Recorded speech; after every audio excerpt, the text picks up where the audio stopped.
Ayan, time check po natin, 11:07 ng gabi. Ayan, dito po tayo sa bahay. Yung mga aso natin. Ayan yung bag ko na laging pinupuntahan ni Durayday dati. At saka na ngayon si Baby Felix na. Lagi nakapwesto dyan. Si Ate Jessie natin tulog na. Ayan si Lemon, barkada ni Bambam. Then tulog na rin. Ay, nagising si Ori Baby natin. Nagising. Ori Baby, si Baby Felix natin tulog. Ito yung makulit natin ngayon. Si Lucky Boy, ang laki na niya. Ayan oh. Tingnan nyo si Ate Jessie niya, ang liit pa din. Si Lucky Boy, ang laki na. Mga doggy natin. Tulog si Abra, yung bagong gupit. At ayun si Durayday. Oh, Kuya Blue, ba't ka nagising? Ha? Akala ko tulog ka na. Nagising yung masahista natin. Tulog na ikaw ulit. Nantok pa oh. Nantok pa ikaw oh.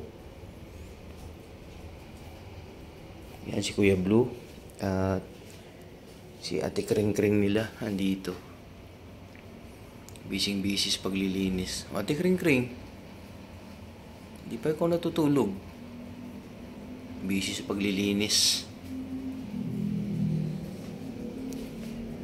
Mga kadadaing friends, eto si Durayday. Nag-schedule lang sila sa Kapon.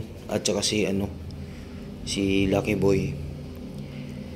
Tawag nito. Ang tapang ni Lucky Boy.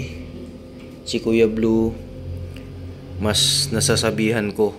Eto, grabe ang tapang niya. Siguro nga kasi nga hindi pa nakapon. Lagi niyang inaaway si Lemon. Inaaway niya.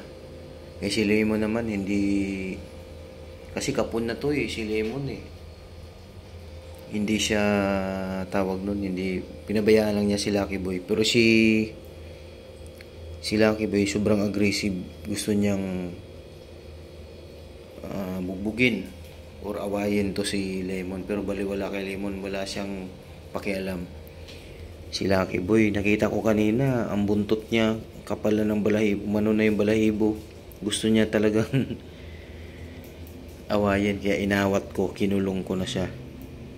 Ibang ugali ni Lucky Boy kay Kuya Blue. Si Kuya Blue, napagsabihan ko, ito, gusto niya talagang gusto niyang awayin to. So yun po yung update natin ngayon. Tulog na yung maldita natin.